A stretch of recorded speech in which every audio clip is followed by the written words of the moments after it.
China has been actively involved in the construction of large-scale desert reservoirs. One such project involves 180,000 Chinese employees. Here's everything you need to know. The number of personnel participating in the China Desert Mega Project will astound you in today's episode. Before we continue, kindly subscribe to our channel and click on the notification bell to get updates on more videos like this from us. So without further delay, let's take a look at the 180,000 Chinese workers in Desert Mega Project. The reservoirs help to store water for irrigation and other purposes, reducing the effects of desertification and boosting local water supplies. These projects can assist not only agriculture, but also industrial development, tourism, and other economic activities in the region. China is attempting to build the largest desert reservoir, which when completed will be capable of watering a 900,000 stretch of land, making the desert greener than before. The project will take 40 years to complete. This reservoir is being built by 180,000 people. Because the desert has no natural water sources, you may be asking where this reservoir receives its water. The reservoir, which was created in 1958, can hold 148 million cubic meters of water. It is also Asia's largest man-made desert reservoir. It can retain as much water as 10 West Lakes in Hangzhou, China. Given this, it may be difficult to comprehend why China would wish to build reservoirs in the desert unless the desert is rich in oil. There is nothing pleasant about living in the desert. The cost of labor is high for any project in the desert. The project requires a lot of money, and it will not be profitable soon. China, on the other hand, is the polar antithesis of this in every manner. Several Chinese construction projects are located in the country's deserts, which cover more than 1,000 kilometers. They have built trains, almost 5,000 kilometers of desert roads, and several photovoltaic power plants in arid places. China is rapidly becoming a desert, and the country desperately needs water to prevent this from happening. As a result, China intends to construct reservoirs. Desert greening has been a major Chinese desert effort for as long as anyone can remember, and they've been working on it for about a century. China is also the country that is now doing the finest job of greening up deserts. Nevertheless, if you truly want to govern the desert, you must address the issue of deserts not having adequate water. As a result, China must construct a reservoir in this desert to retain water and regulate the desert so that millions of people can live in a metropolis free of sand and dust. China has the same land area as the United States, 9.6 million square kilometers. But its desert area exceeds 700,000 square kilometers, and the desert itself is 1.2 million square kilometers. It is estimated that China has lost at least $280 million as a result of its land becoming extremely dry. Furthermore, China's deserts increase and spread by more than 3,000 square kilometers each year. So far, the desert has devoured 50,000 square kilometers of cropland, the equivalent of a small to medium-sized country. It is the meeting point of two large deserts. Because the desert continues to develop, all life has gone out, and the only thing left for the residents in the cities to do is flee. Because there are hints that the two vast deserts may merge, the Chinese government decided in 1958 to construct a large reservoir here. You might also be curious about the source of the water kept in the reservoir. The Keqiang River, which runs through the Hexi corridor, supplies the majority of the water in the reservoir. It is the area's third largest river. It is divided into 4 sections.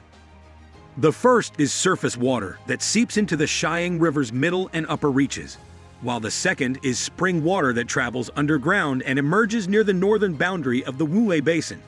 Both of these things occur in the upper reaches of the river.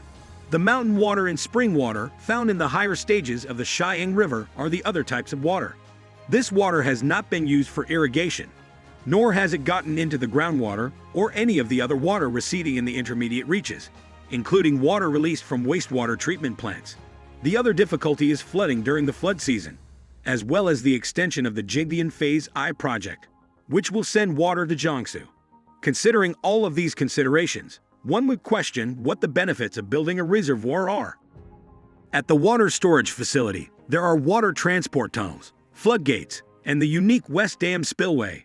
Its principal use is water storage and irrigation, but it also has significant use impacts such as flood control and the development of fishing and tourism.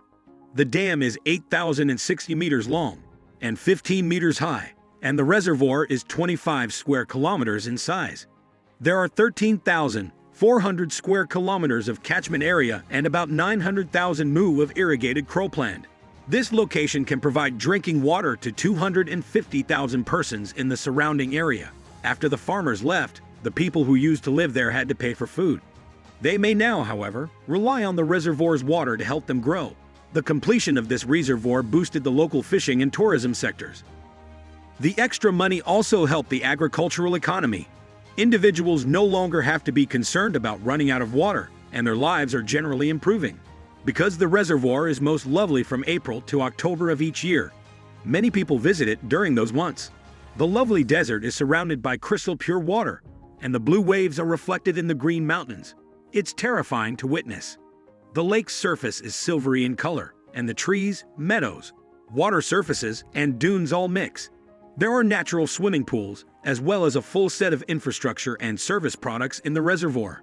There are yurts where visitors can relax and do activities, as well as a choice of refreshments. This reservoir is beautiful to look at and has a lot to offer visitors.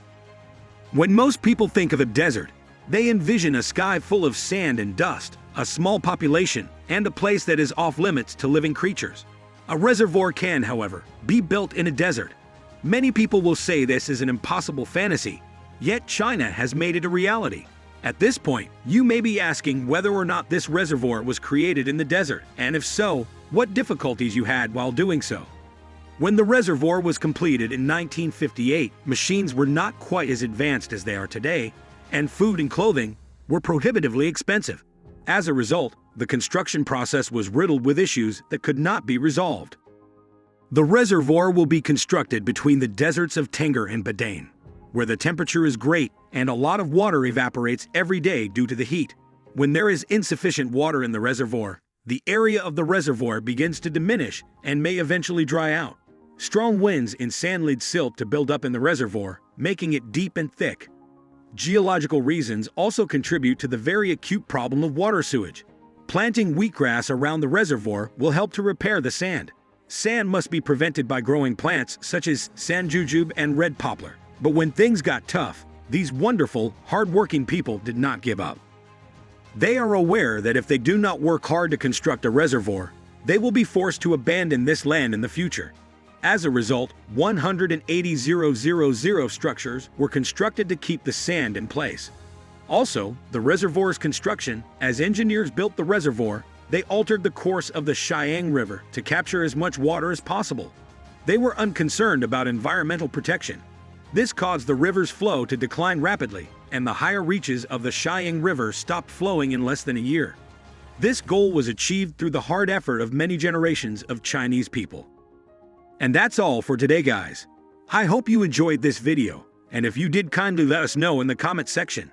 Don't forget to like this video, subscribe to our channel, and smash that notification bell so you don't miss wonderful content like this from us. Thanks for watching. Till next time.